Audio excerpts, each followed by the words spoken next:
today we have Mr. Yogesh Mandani, sir, MD Varad Group and President of SMAM.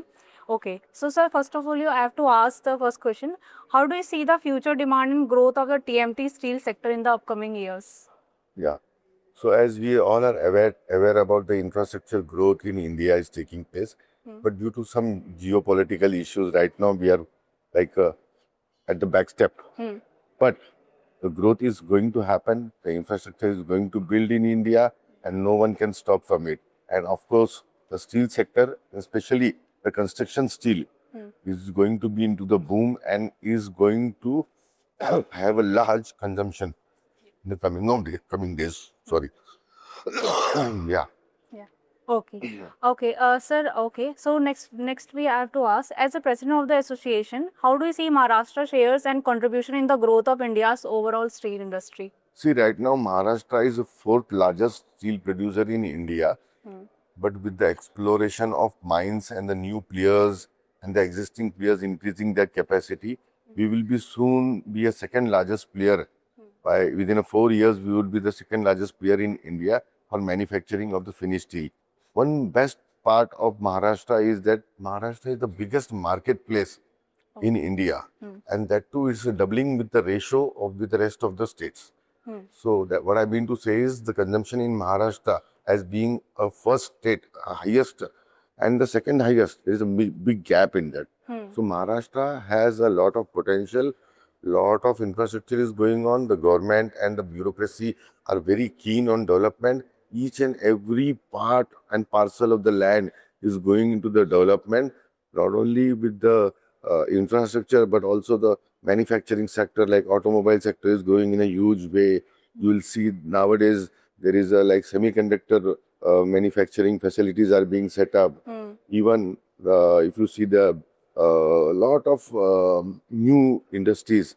I would also like to state that we are very soon going to be explore the coal gasification to resolve the geopolitical issue of the gas and the petroleum product. Maharashtra government has taken an initiative, and 4 big giant projects of coal gasification are coming in Maharashtra within next 4 years. Okay, okay, sir. Okay, as you shared, sir, the infrastructure products. So, how do you assess the current and future steel demand arising from infrastructure project across the state, sir? See, every state is having their own strategy and policy of growth.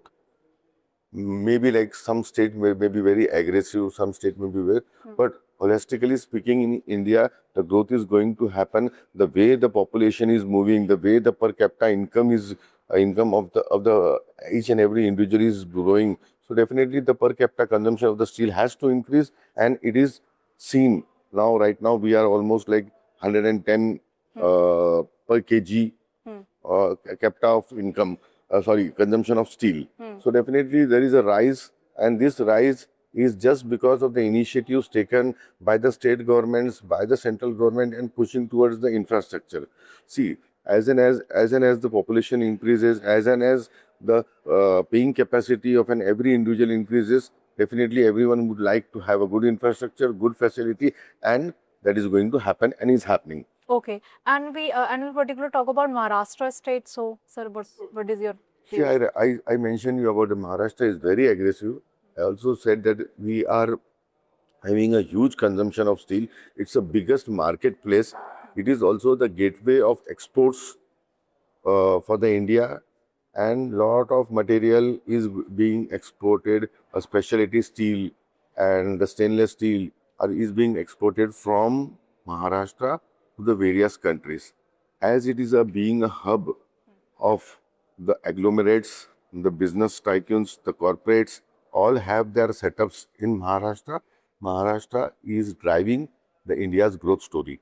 Okay, so my last question is like, as you already shared, so like, what are the major investment or development in the steel sector do you foresee in the coming years?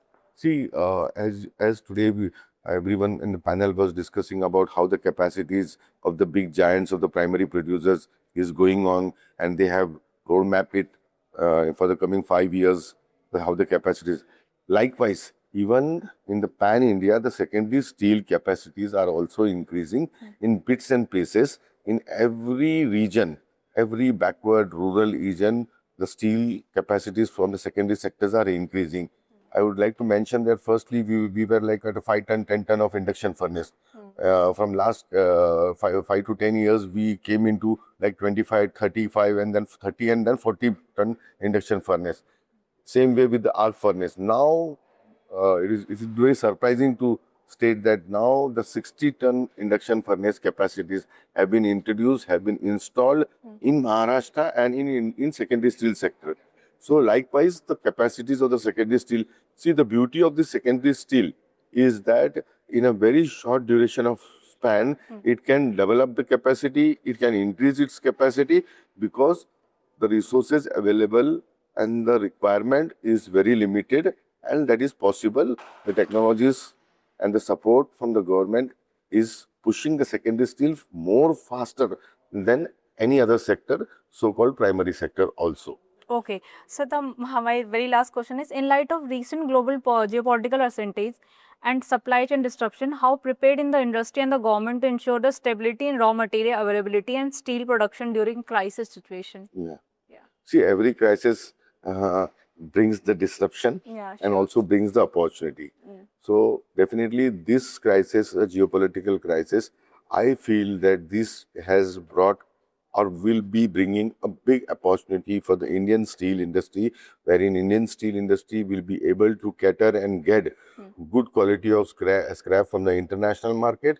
Even the domestic consumption which happened in few years back now is generating the scrap. So the availability of the raw material for the secondary steel sector, which is far ahead in grabbing that raw material availability, definitely secondary steel sector. Yeah, but right now I would really say that there are issues with availability of raw materials such as scrap because of the geopolitical crisis, the cost barriers, and a lot of other sector players using this raw material, so-called scrap, for controlling their carbon emission. Yeah. So that's why the requirement of the scrap has been increased, and these primary producers or the other producers who wants to reduce their carbon footprints are using this scrap and I would rather say that they are using the shortcut way of reducing the carbon footprints. Rather, this sector being so resourceful, being so technologically proven, should get some technology, work on that and try to reduce their carbon footprint instead of taking the raw material which is a feed of secondary steel sector, that is scrap. Yeah. Okay. Thank you so much, sir. Thank you. Yeah.